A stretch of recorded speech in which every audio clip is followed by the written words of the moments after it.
There's a little staircase halfway up my parents' driveway that most people don't notice. Possibly because it's halfway up the driveway and people, as a rule, are not looking for staircases halfway up driveways. Coincidentally, my mother's metal garden arch recently dissolved in a philosophical disagreement with the weather. Permission was granted, perhaps in a moment of weakness, for us to try building a brick arch. But she hasn't quite learned from her last effort and promptly replaced it with another metal arch, which she assures us is very different. It is not. So our usefulness remains largely theoretical. But we're going to do it anyway, just over the stairs instead. As the title of this video threatens, we're attempting a Gothic arch. Gothic arches differ from Roman arches in that they come to a point, making them look slightly more judgmental and therefore more appropriate for grand cathedrals or self-important garden entrances. The formwork is surprisingly straightforward. The sides are drawn from two separate centres with a compass. This is why it's called a two-centred arch, and not, as one might expect, pointy boy. A missed opportunity. We chose this shape because it puts less outward pressure on the walls, is taller, and therefore helps us look slightly more impressive in a very small space.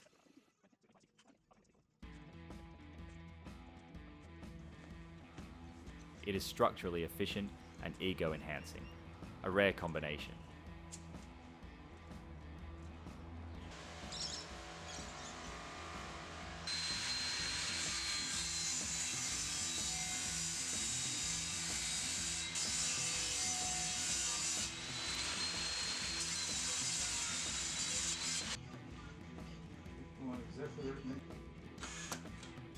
Using some scraps for the formwork, we cleared the area of hostile pot plants and some lights that had grown too confident.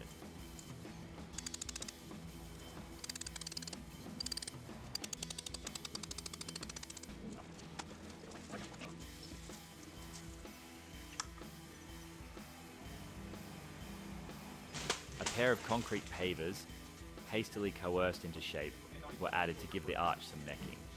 An architectural term for bits that look nice and stop you having to carve things.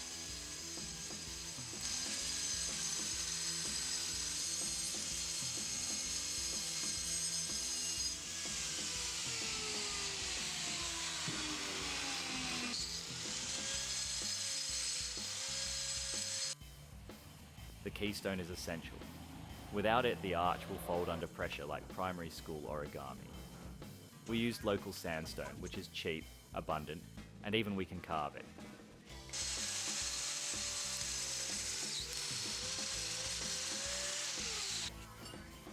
Sounds easy.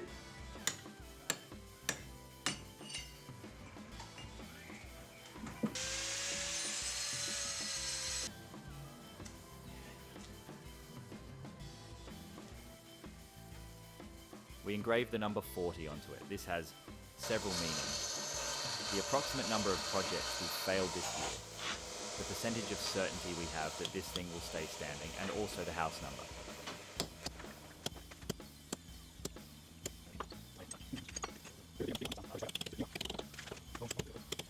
In the past, we've used power tools, but this time we reverted to the primal joy of hitting rocks with a hammer.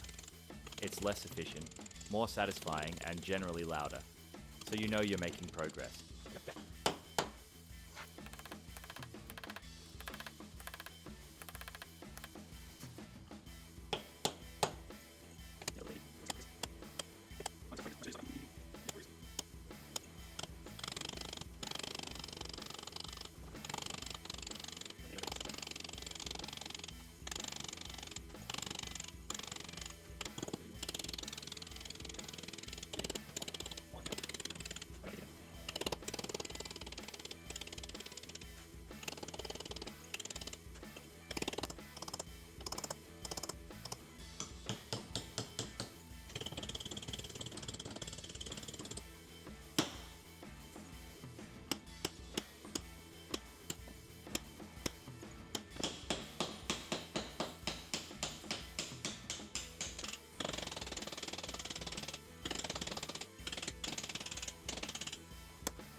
To stop the sandstone from turning the colour of an old tea bag in the rain, we applied an invisible stone sealant. It's very effective and very invisible, which makes it hard to know if it actually worked.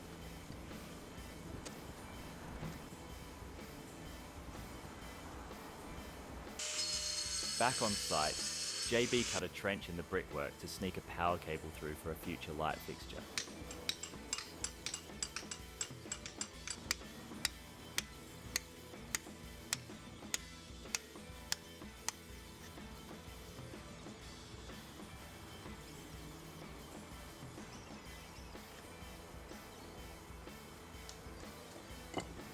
For the posts, we used common bricks. They're called this because they're everywhere and not very interesting. As the whole thing will be lightly rendered and painted to match the house, these bricks will be cheaper, conveniently hidden, and the core holes will add some extra strength.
We left the posts to cure for a few days before doing a thorough test of our formwork. One of us thinks it's strong enough, the other not so much. A 50% certainty that the shape is self-supporting is a pass in any Dodgy Brothers degree.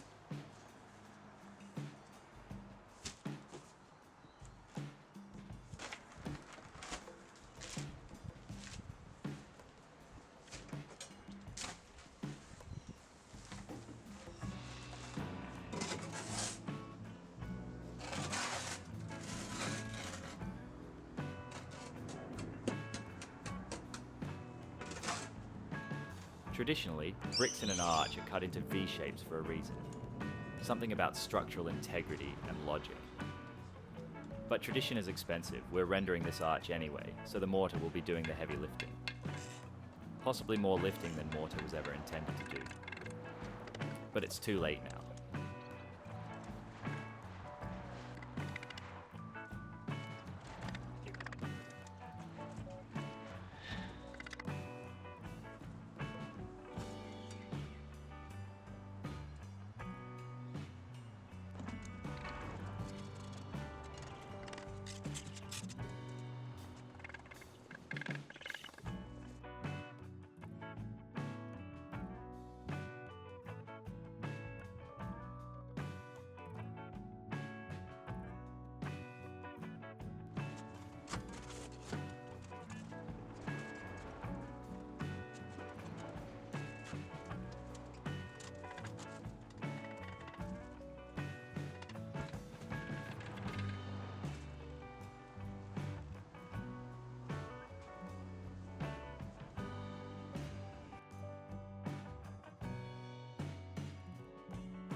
Keystone fit perfectly.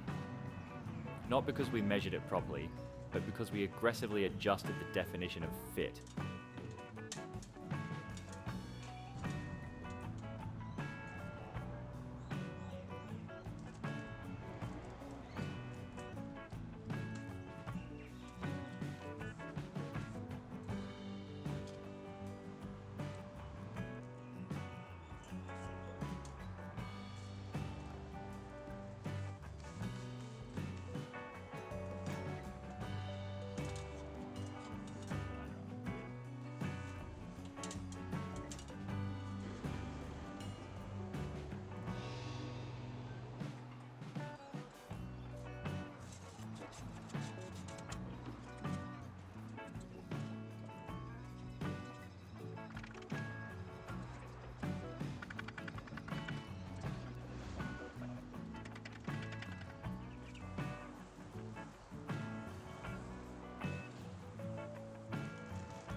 We filled in the gaps and rubbed mortar across the surface with the hope that uneven texture would be mistaken for historical charm.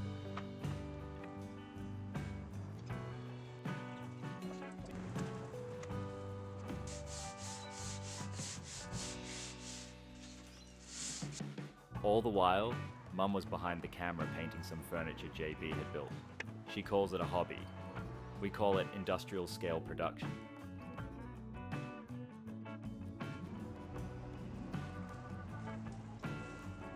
In ancient Rome, it was tradition for the architect to stand under their arch when the formwork was removed to demonstrate confidence in their design.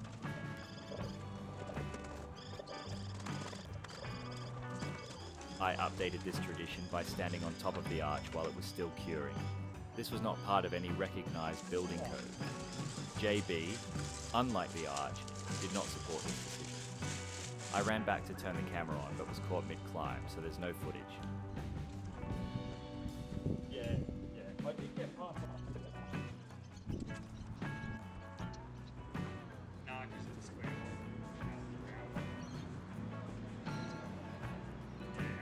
To finish, we added an undercoat and a lick of paint in the house colour. Once ivy covers it and time weathers it, it might even look like it's always been there, an accidental monument to confidence and compromise.